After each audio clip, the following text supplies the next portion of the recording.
Good morning, students. Welcome back in our online class.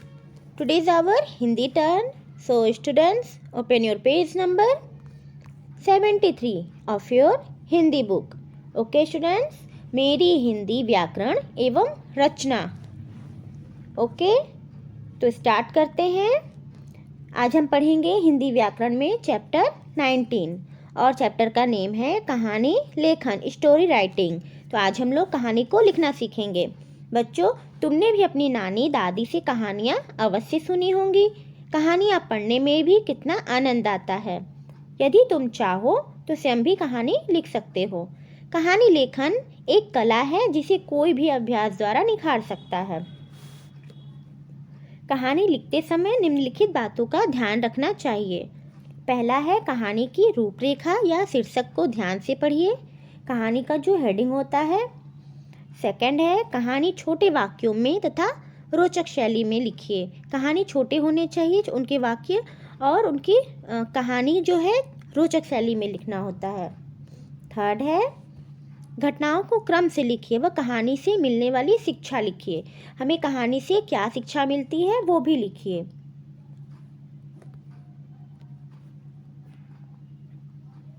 यहाँ चौथा होना चाहिए, यहाँ थोड़ा मिस्टेक है.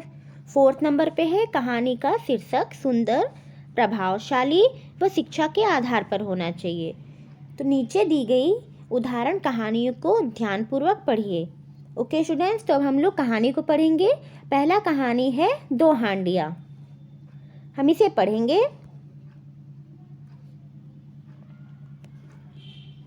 यह कहानी दो हांडियों की है जो नदी के किनारे पर पड़ी हुई थी. उनमें से एक कांसे की और दूसरी मिट्टी की बनी हुई थी. वर्षा के दिनों की बात है. आसमान में काले घने बादल छाए हुए थे. बारिश एक बार जो शुरू हुई तो लगातार कई दिनों तक होती ही रही. इसी कारण नदी में बाढ़ सी आ गई थी. एक जगह पर नदी के किनारे दो हांडियाँ थीं. एक कांसे की और दूसरी मिट्टी की थी. और वर्षा के दिनों की बात थी. बहुत घने बादल छाए थे और बारिश जब लगातार स्टार्ट होने लगी तो काफ़ी दिनों तक चलती रही और बारिश होने के कारण बाढ़ भी आ गई थी. तो नदी के किनारे डूबने लगे. नदी भी किनारों के जो किनारे होते हैं नदी के किनारे भी डूबने लगे थे. पानी की धारा में वे दोनों हांडियाँ भी गोते खाने लगी, मतलब वो दोनों भी बहने लगी. दोनों हांडियाँ. अचानक नदी का बहाव बढ़ने लगा और बारिश इतनी तेज होने लगी कि नदी का बहाव भी बढ़ने लगा. कांसे की हांडी ने मिट्टी की हांडी से कहा, अरे सखी, तुम मेरे और नज़दीक आ जाओ, मैं तुम्हारी रक्षा करूंगी.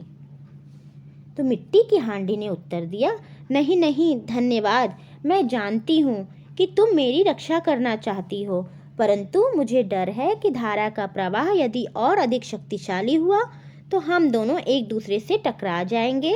तुम्हें तो कुछ नहीं होगा, लेकिन मैं टूटकर बिखर जाऊंगी. बच्चों, ये कहानी आपको समझ में आई?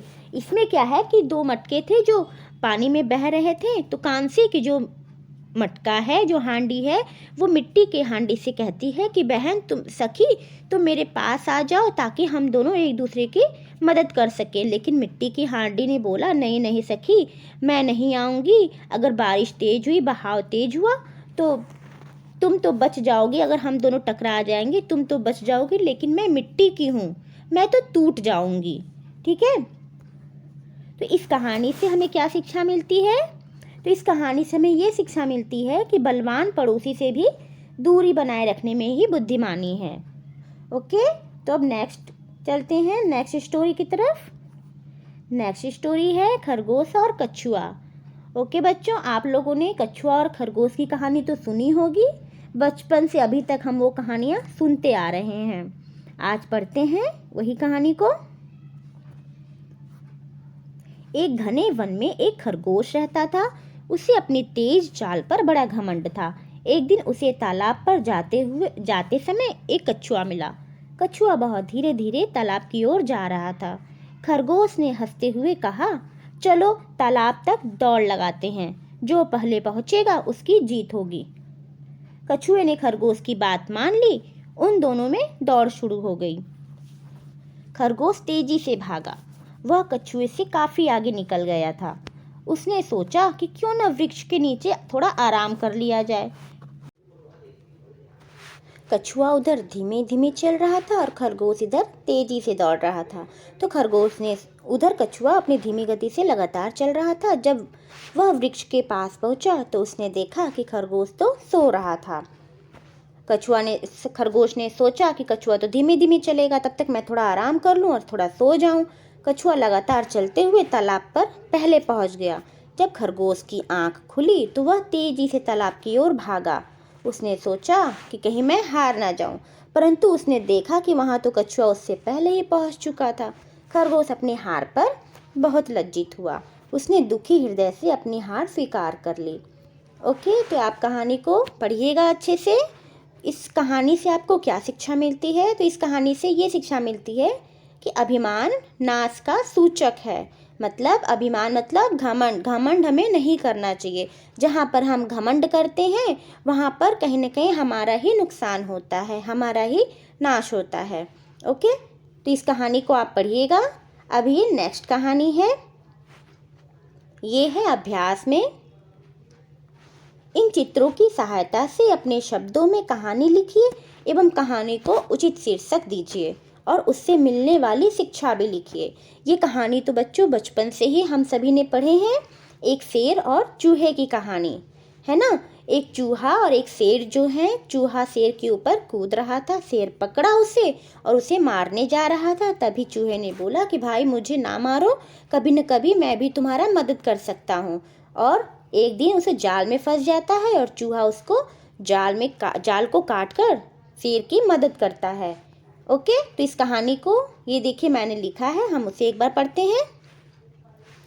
शेर और चूहा की कहानी। एक बार एक जंगल में एक शेर रहता था। वह उस जंगल का राजा था। एक बार वह अपनी गुफा में सो रहा था। तभी एक छोटा सा चूहा शेर के ऊपर चढ़कर उछल कर कूदने लगा। जैसे ही शेर की नज़र खुली उसने झट से अपने पंजों में उस चूहे को पकड़ लिया। चूहा जोर जोर से चिल्ला चिल्ला कर क्षमा मांगने लगा और बोलने लगा, मुझे छोड़ दीजिए, आगे से ऐसी गलती कभी नहीं करूँगा। क्या पता मैं भी कभी आपके काम आ सकूं। शेर ने उस चूहे की इस बात पर गौर किया और उसे छोड़ दिया। कुछ दिनों के बाद वह कुछ शिकारी आए और जाल लगाया। शेर उस जाल में फंस गया और बचाओ बचाओ कहने लगा। उसी समय वही चूहा कहीं जा रहा था। जब उसने देखा कि शेर जंगल में फंस गया है और वह मुश्किल में है, उस चूहे ने पूरे जाल को कुतर कर शेर को आज़ाद कर दिया। ओके स्टूडेंट्स, देखिए इस कहानी में आप इस कहानी को देख सकते हैं। मैंने लिखा भी है इस कहानी में, जैसा कि मैंने बताया है वही इस कहानी में मैंने लिखा भी है। और इस कहानी से शिक्षा भी लिखना है, तो मैंने ये शिक्षा भी लिखा है कि इस कहानी से हमें क्या शिक्षा मिलती है। तो कोई छोटा बड़ा नहीं होता है, सबका महत्व समान होता है। इस दुनिया में कुछ छोटे जानवर भी है, कुछ बड़े जानवर भी हैं, तो सब में अपनी अपनी एक महानता है। ठीक है, सभी अपने अपने आप में शक्तिशाली हैं, तो इसीलिए कभी भी किसी को छोटा नहीं समझना चाहिए, सभी एक समान है। ओके, और ये कहानी है कौवा और लोमड़ी की कहानी। ओके, तो इस कहानी को आप खुद से लिखेंगे। आपने तो ये कहानी पहले भी पढ़ी होगी और सुनी भी होगी कि एक कौवा जो है एक रोटी लेकर पेड़ के ऊपर बैठा था और तभी एक लोमड़ी आती और देखती है कि ये कौवा मुंह में रोटी दबाए हुए है। तो वो सोचता है लोमड़ी कि किस तरीके से इस कौवे के मुंह से रोटी लेते हैं और भाग जाते हैं। तो वो अपनी बातों से उसे फुसलाकर बात करवा कर कौवे के मुंह से रोटी छुड़वा लेता है और नीचे रोटी गिरते ही ये लोमड़ी जो है रोटी को लेकर भाग जाता है। ओके, तो इस कहानी को आप खुद से लिखेंगे। और ये कहानी है टोपी वाला व्यापारी और बंदर की कहानी। ये कहानी भी आप खुद से लिखेंगे। इसमें क्या है, इस कहानी में कि एक टोपी वाला व्यापारी जो है वो अपनी टोपी को एक गठरी में बांधकर शहर शहर में बेचता है। तो बेचते बेचते वो थक जाता है और एक पेड़ के नीचे आकर आराम करने लगता है। और उस पेड़ के ऊपर ढेर सारे बंदर रहते थे।